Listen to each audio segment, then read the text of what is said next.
meu pai não quis deixar a linha aberta. Liguei da cozinha da minha avó, perguntando sobre um papel pequeno. O som do casaco dele veio primeiro, depois a voz da minha mãe, e então a dele. Claras como o dia, ela é um fardo. Sempre foi. Fiquei parada, mãos no armário que eu mexia. Eles riam, falando de planos que eu não devia ouvir. Planos envolvendo a casa que minha avó me deixou. Não interrompi. Não liguei de volta. Fiquei quieta, só tempo suficiente para decidir como essa história terminaria. Cresci sabendo, amor em nossa casa tinha condições. Nossa casa, rua estreita, subúrbio trabalhador, tinta descascando, paredes finas. Mesa da cozinha que balançava, por mais que meu pai colocasse papelão sob a perna. Harold e Marilyn chamavam aquilo de lar, mas nunca apareceu um. Cada discussão, cada armário batido, cada sacrifício lembrado afundava no chão como fumaça. Você acha que temos dinheiro para queimar? Meu pai dizia quando eu precisava de algo para a escola. Seja grata por termos um teto sobre sua cabeça. Eu tentava ser. Tentava mesmo. Toda sexta-feira, eu contava as horas para escapar para a casa da vovó Lorraine. Rua silenciosa, varanda ampla, jardim com cheiro de lavanda e terra úmida. Ela me abraçava sem sufocar, perguntava da semana, como se importasse de verdade. Naquela casa, aprendi que gentileza não é fraqueza. Aprendi que silêncio não precisa ser cortante. Ela me ensinou a plantar flores, a economizar, a construir uma vida tijolo por tijolo. Você é capaz, Annabelle. Não deixe ninguém te convencer do contrário. Quando ela morreu de repente, a dor me esvaziou. A leitura do testamento abalou todo mundo. Ela me deixou a casa, totalmente paga, quase 900 mil. Meus pais receberam uma quantia pequena que gastaram em semanas. Depois disso, começaram a chamar minha casa de lar da família, como se a escritura fosse só sugestão. Minha mãe andava pelos cômodos criticando as cores da tinta. Meu pai arrastou sua poltrona antiga para a sala, plantando-a como uma bandeira. Disse a mim mesma que estavam de luto. Que deixá-los ficar era o certo. Um tempo virou anos. Nunca ajudaram com o financiamento ou manutenção, mas sempre tinham opiniões. Falavam de reformas que eu nunca aceitei. Sugeriam que famílias compartilham tudo. E quando planejaram a viagem dos sonhos para a Europa, insinuaram usar o valor da casa para financiar. Você está indo bem, disse minha mãe, leve, garfo raspando no prato. É hora de retribuir. Não fiz empréstimo para eles. Mas paguei a maior parte da viagem por culpa. Eles saíram do país sorrindo. Lenços novos no pescoço. Prometeram lembrancinhas. Fiquei em casa tentando acreditar que generosidade não era ser usada. O dia da virada parecia piada. Passei a manhã mostrando imóveis. Voltei para encontrar o velho gotejar sob a pia. O mesmo vazamento que meu pai jurou ter consertado. Eu só precisava da garantia da torneira. Uma das poucas coisas que ele próprio instalou. Liguei. Um simples telefonema. Nada que deveria explodir minha vida. Ele atendeu em algum lugar barulhento. Copos tilintando. Risadas. Estamos indo jantar, disse, irritado. Eu tinha atrapalhado. Olha na gaveta do escritório. Deve estar lá. Agradeci. Desejei boa noite. Ele resmungou algo. Depois, passos. Tecidos roçando. A voz abafada da minha mãe. Esperei o clique. Mas o clique não veio. Quem era? Ela perguntou. Annabelle, ele disse, como se dizer meu nome cansasse. Sempre tem algo errado naquela casa. Meu coração travou. Eles não tinham desligado. É isso que acontece quando alguém ganha uma casa que não merece, minha mãe disse. Sua mãe devia ter deixado para nós. Nós saberíamos usar. Segurei firme a bancada. Minha avó tinha confiado em mim. Sabia exatamente o que fazia. Ouvir aquilo rasgou algo lá dentro. A voz do meu pai ficou dura. Quando voltarmos, vamos falar da nossa aposentadoria. Ela precisa entender que essa casa é o nosso futuro. Ridículo estar só no nome dela. Meu peito apertou. Eu sempre soube que eles não gostavam da minha posse. Mas nunca imaginei que tinham um plano. Ela se sente culpada fácil, minha mãe sussurrou. Empurra um pouco. Ela assina tudo. Fala das contas médicas. Ela cai na hora. Meu estômago virou. Aquilo não era preocupação. Era cálculo. E se resistir, meu pai disse. Lembra o que sacrificamos por ela. Ela nos deve. Ano que vem, a escritura é nossa. Meu ouvido zuniu. A visão estreitou. E então a frase final. Sempre foi um fardo. Desde que nasceu. Eles riram. Riram. Não lembro de desligar. Só lembro de deslizar para o chão. A torneira pingando. Pinga. Pinga. Como se marcasse o ritmo da minha vida virando pó. Cada lembrança se mexendo. Cada crítica. Cada chantagem.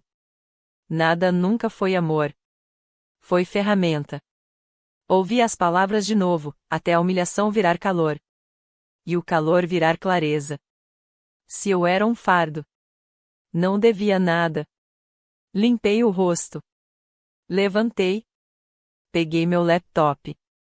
Não gritei. Não confrontei.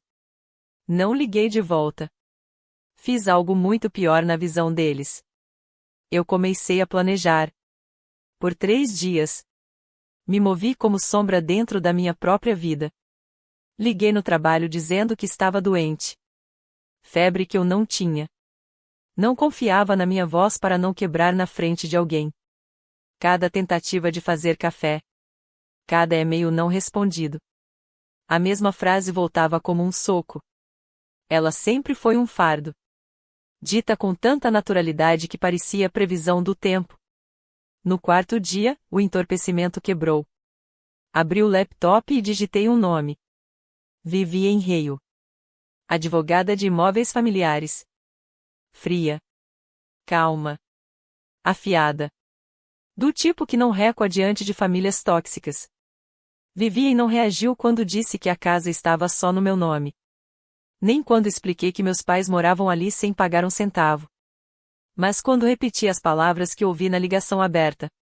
Seu maxilar ficou rígido. Você não tem obrigação legal de abrigá-los, ela disse. A propriedade é sua. A presença deles não dá direito a nada. E se quiser encerrar isso, documente tudo e não avise até o momento certo. Simples. Frio. Libertador. Como abrir uma janela em um quarto sem ar. Naquela tarde, liguei para Ethan Shaw. Um dos poucos colegas que sempre me tratou como igual. Preciso vender em silêncio, falei. Sem anúncio. Sem placa. Rápido. Ele não perguntou nada. Conheço 2 compradores off-market. Conseguimos uns 980 mil se der sorte. Era o número exato. Com os dominós alinhados, eu me movi sem hesitar. Andei pela casa com um caderno. 3 categorias. Meus. Deles. Incerto. Não queria ouvir uma acusação sequer depois. Caixas encheram o chão de madeira. As minhas, lacradas e etiquetadas para o transporte. As deles, separadas, aguardando o plano que já se formava. Aluguei um box de armazenamento no nome deles. Paguei 6 meses adiantado. Contratei uma equipe de mudança para levar tudo no mesmo dia. As minhas coisas iriam para um apartamento mobiliado, longe, 2 horas daqui. Depois vieram os detalhes finais. Novas contas bancárias. Senhas trocadas. Novo número. Novo e-mail. Cada tarefa era um fio sendo cortado. Cada fio, uma vida inteira de culpa indo embora. Na última noite antes da mudança, caminhei devagar pela casa vazia. As paredes ecoavam como se o lugar nunca tivesse sido meu. No jardim, as flores que a vovó Lorraine me ensinou a plantar começavam a abrir. Me agachei, toquei uma pétala. Eu não sou o fado que vocês imaginaram, sussurrei. Não sabia se falava com eles, ou comigo mesma. Na manhã seguinte, quando o caminhão levou minhas caixas, não olhei para trás. Eu tinha desaparecido. Quietamente. Legalmente. Completamente. Meus pais chegaram numa quinta de outono. Sol baixo. Cheiro de folhas secas no ar. Sabia o horário do voo, eles mesmos tinham me mandado, esperando carona. Imaginei os dois descendo do avião. Descansados. Cheios de vinhos, passeios, lembranças. Rotas que nunca fiz. Eles não faziam ideia do mundo novo que iam encontrar. Às 16h12, a mensagem da dona Dawson, minha vizinha antiga, apareceu no celular. Eles chegaram. Eles chegaram. Sentei no carro, do lado de fora do meu novo apartamento. 2 horas de distância. Mãos no volante, os nós dos dedos brancos. Não precisava estar lá. Eu sabia exatamente o que aconteceria. Passo a passo. Eles entrariam na garagem, rindo da viagem. Veriam que meu carro não estava e pensariam que eu saíra. Carregariam malas e sacolas de lembranças que eu, indiretamente, paguei. Harold pegaria a chave. Inseriria na fechadura. Viraria. E ouviria apenas um clique oco, vazio. A imagem me acalmou. Fechei os olhos. Respirei o silêncio do meu novo lar. Mais tarde, a dona Dawson ligou. Atendi na primeira chamada. Annabelle, eles estão pirando, sussurrou, tentando não rir. Seu pai tentou a chave 4 vezes.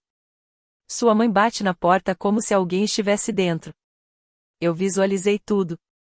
Descrença se transformando em confusão. Confusão virando raiva. O que estão fazendo agora? Perguntei, voz calma demais. Estão checando as janelas. Seu pai acha que você trocou a fechadura sem permissão. Annabelle, querida, isso é outra coisa. Era mesmo. E era só o começo. 1 hora depois, recebi meu primeiro voicemail. Annabelle, que diabos está acontecendo? A chave não funciona. Me liga agora. 5 minutos depois, veio o da minha mãe. Querida, deve ser um engano. Estamos preocupados. Onde você está? Por que a casa está vazia? Por favor, nos ligue. Nenhuma reflexão. Nenhuma responsabilidade. Apenas choque porque o mundo não se dobrava mais a eles. Depois, o que eu esperava? Achamos seu bilhete. Um fardo fez isso. Sério? Isso é engraçado? Você não pode vender nossa casa assim. Espere por um advogado. Cada frase transbordava direito adquirido. Cada palavra confirmava que eu fiz o certo. Não ligaram mais naquela noite. Mas eu sabia que escalariam. Não precisei esperar. 10 horas da manhã seguinte, mensagem do escritório. Seus pais estão aqui. Estão gritando. O chefe pediu que saíssem. Precisa de ajuda? O calor subiu pelo meu pescoço. Mesmo depois de tudo, ainda acreditavam que vergonha me faria ceder.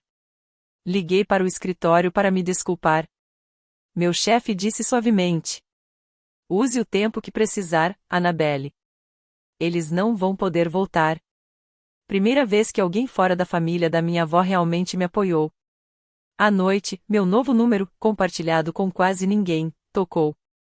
Quase não atendi, mas a curiosidade venceu. Amanhã, disse a voz do meu pai, contida e furiosa. 10 horas, Maple Street Café. Se não aparecer, vamos ao seu trabalho de novo. E não vamos ser educados. Ele desligou antes que eu pudesse responder. Meu pulso batia forte. Não senti medo. Algo mais frio surgiu, clareza. Desde a ligação aberta, não sentia isso. Dessa vez, eu não iria como filha. Iria como mulher que aprendeu a se proteger.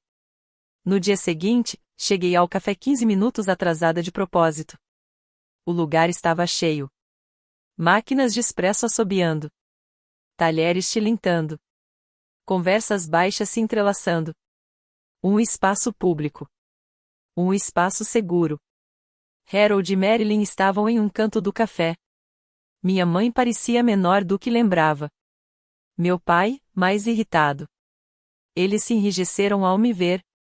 Finalmente decidiu aparecer, meu pai estalou. Coloquei o celular sobre a mesa. Deixei o gesto falar por mim. Estou aqui, disse.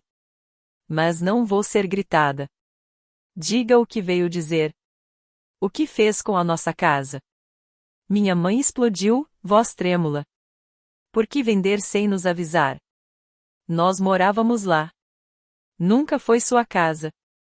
Vocês moraram porque eu permiti, respondi baixo. E me pagaram planejando tirar tudo. Meu pai se inclinou à frente.